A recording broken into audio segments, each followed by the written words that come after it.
makapangyarihan sa lahat at ganoon din ng pagliligtas ng kanyang bugtong na anak na ating Panginoong Jesucristo. Ako po na inyong kapatid sa Panginoong Diyos ay bumabati ng isang magandang hapon sa inyong lahat. Nasa hapong ito, aming mahal na kapatid, tayo po ay muling nagkakatipon upang muli po nating sariwain at bigyang diwa at kahalagahan ang mga binika ng ating Panginoong Jesucristo. Nasabi ko kung mahalaga mga minamahal na kapatid dahil ang itong wika na ito ay kanyang nasabi kahit siya ay mukhang nahihirapan sa pagkakapako sa Diyos. Kaya dito mga minamahal na kapatid, hayaan po ninyo nalangin natin ang hiwaga po at kahalagahan sa bawat isa sa atin kung bakit kanyang sinabi ang pitong wika natin kung mababasa sa banal na kasulatan dito po sa aklat ni Apostol Lucas, ikalawang winika ng ating Panginoong Jesucristo, Kapitulo 23, talatang 43, ito kapatid ang ating pumagpungayan. At sinabi niya sa kanya, katotohanan sinasabi ko sa iyo, ngayon ay kakasamahin kita sa paraiso. Ito, mga minamahal na kapatid, ang ikalawang winika ng ating Panginoong Jesucristo. Kaya dito, mga minamahal na kapatid, alamin natin ang hiwaga nito at kahalagahan sa bawat isa sa atin. Kung atin pong sasaliksikin o atin pong aalamin ang pangyayari sa ikalawang winika na ito ng ating Panginoong Jesucristo, ganito po ang ating mamamunghayan. Dito po sa aklat ng Lucas, Kapitulo 23, talatang 39 hanggang 41, na kung bakit sinabi ng ating Panginoong Jesucristo, ngayon ay kakasamahin kita. Gayong alam naman niya na ang taong ito ay masama o isang tulisan. Pakinggan ninyo mga minamahal. At siya ay inalimusta ng isa sa mga tampalasang nabibitin na sinasabi, hindi baga ikaw ang Kristo? Iligtas mo ang iyong sarili at kami. Datapwat sumagot ang isa at pagsaway sa kanya ay sinabi, hindi ka pa baga natatakot sa Diyos, yamang ikaw ay nasa gayunding kaparusahan.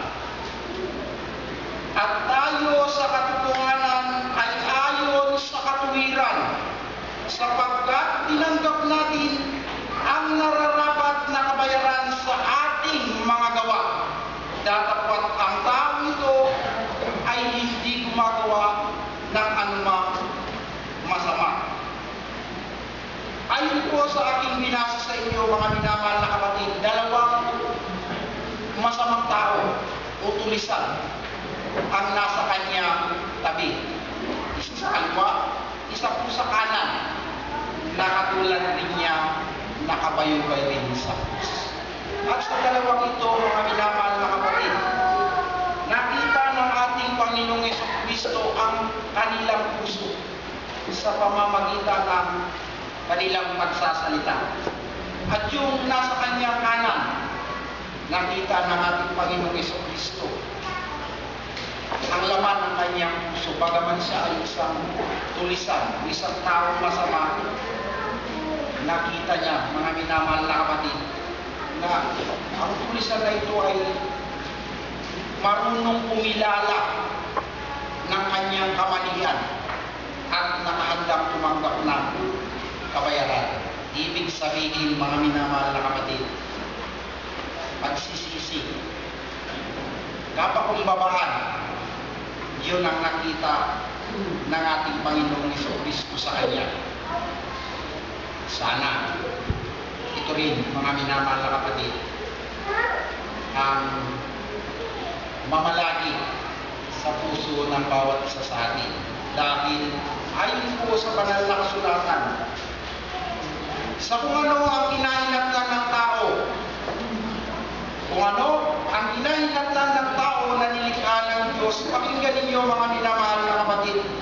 Dito sa aklat ng Roma, Kapitulo 3, talatang 10 hanggang 12, 23, pakinggan ninyong mabuti.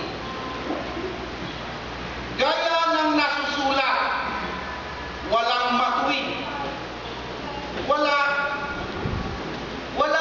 kahit isa, walang nakatatalastas, walang humahanap sa Diyos. Silang lahat ay nagsilihis, magkakasamang nawalan ng kasaysayan, walang gumagawa ng mabuti, wala kahit isa. Ito, mga minamahal na kapatid, bakit ito ang kinahinatnan ng tao na nilikha ng Diyos? Bakit walang gumagawa ng mabuti? Bakit lahat ay nagsilihis? Pakinggan ninyo, mga minamahal na kapatid. Sapagkat ang lahat ay nagkasala nga at hindi nakakaabot sa kaluwalhatian ng Diyos. Ito, mga minamahal na kapatid, kung ano ang kinahinatnan ng tao. Walang matuwid. Lahat nagkasala. Sa atin ngayon, sa mga oras na ito, kapatid, kung dumating ang itinakdang araw o oras na itinakda ng Diyos, na muli ang kanyang bugtong na anak na ating Panginoong Jesucristo ay paririto sa mga oras na ito, kapatid. Masasabi mo ba? O matitiyak mo ba na masasabi sa iyo ng Panginoong Jesucristo sa mga oras na ito ang napakahalagang patagak ang ngayon ay kakasamahin kita sa paraiso? Diba, kapatid? Yan ang tanong. Yan ang tanong na sana sa ating mga puso at isipan sigurado tayo. Tiyak natin kung ano ang kasagutan. Dahil sabi po ng banal na kasulatan, mga minamahal na kapatid, nagkasala, ang tao na nagkasala, ni kahit pa wala ng pag-asa sa paraiso, kinakailangan pa rin. Nasa atin pa rin ang pagkatakot sa Diyos, ang pagsisisi, ang kababaan ng kalooban na siyang ginawa ng taong masama o ng tulisan nakakasamahin ni Jesus sa paraiso. Kaya yun din, mga kapatid, sa atin ngayon na nakakitaan ng pagkatakot sa Diyos, sa atin na ayon sa banal na kasulatan doon sa aklat ng unang Pedro, tayo'y isang lahing hirang, isang makaharing pagkasaserdote, bansang banal.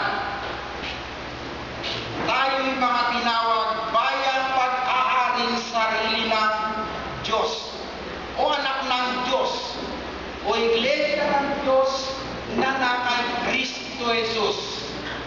Sa atin ngayon, mga minamahal na kapatid, ano ang nakalaan sa atin na gaya ng tulisan nakakasamahin ni Jesus sa paraiso?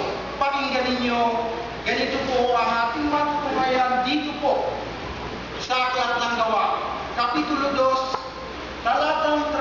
37 hanggang 39, baka nilinig ko mga minamahal na kapatid. Nang marinig nga nila ito, ay nangasaktan ang kanilang puso. At sinabi kay Pedro at sa ibang mga apostol, mga kapatid, anong gagawin namin? At sinabi sa kanila ni Pedro, magagsisi kayo at magbautismo ang bawat isa sa inyo sa pangalan ni Jesucristo sa ikapagpapatawad ng inyong mga kasalanan. At tatanggapin ninyo ang kaloob ng Espiritu Santo, sapagkat sa inyo ang pangako, at sa inyong mga anak, at sa lahat ng nasa malayo, maging ilanman ang tawagin ng Panginoon nating Diyos sa Kanya. Ito, maliwanag mga minamahal na kapatid, kung ano ang nakalaan sa atin, tayo na mga tinawag anak ng Diyos, tayo na mga tinawag bayang pag-aaring sarili ng Diyos o iglesia ng Diyos na nakay Kristo Jesus, tatanggapin natin ang pangako nakalaan sa atin. Napakatamis pakinggan at lasapin mga minamahal na kapatid. Ang pangako nakalaan sa atin na atin pong mababasa sa aklat ng unang Juan, Kapitulo 2, talatang 25. At ito ang pangako kanyang ipinangako sa atin, ang buhay na walang hanggan. Yan kapatid, buhay na walang hanggan, ito ang matamis at napakasarap lasapin na pangakong nakalaan sa atin. Kaya ano ang dapat natin gawin, mga minamahal na kapatid? Na yun din ang ginawa ng taong kakasamahin ni Jesus sa paraiso. Pakinggan po ninyo, ayon po sa aklat ng ikalawang Korinto, kung ano ang dapat natin gawin upang walang pagsalang masasabi rin sa atin ng ating Panginoong Jesucristo sa muli niyang pagparito. Kapatid, ngayon ay kakasamahin kita sa paraiso. Ikalawang Korinto, Kapitulo 6, talatang 1 hanggang 2, kung ano kapatid ang dapat natin gawin.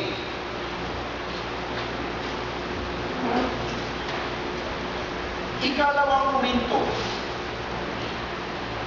At yang kalakip niyang gumagawa ay ipinamamanhik din namin sa inyo na huwag ninyong tanggapin ang biyaya ng Diyos na walang kapuluhan, sapagkat sinasabi niya, sa panahong ukol kita ay pinakinggan, at sa araw ng pagliligtas kita ay sinakluluhan.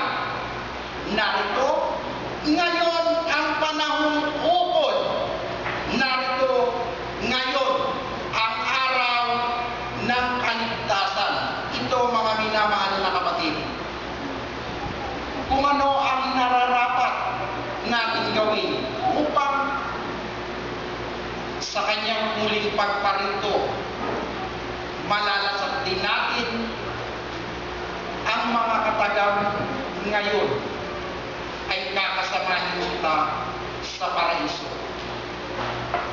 Ngayon ang panahong ukol, ngayon ang araw ng kaligtasan, ngayon kung kailan muli natin mga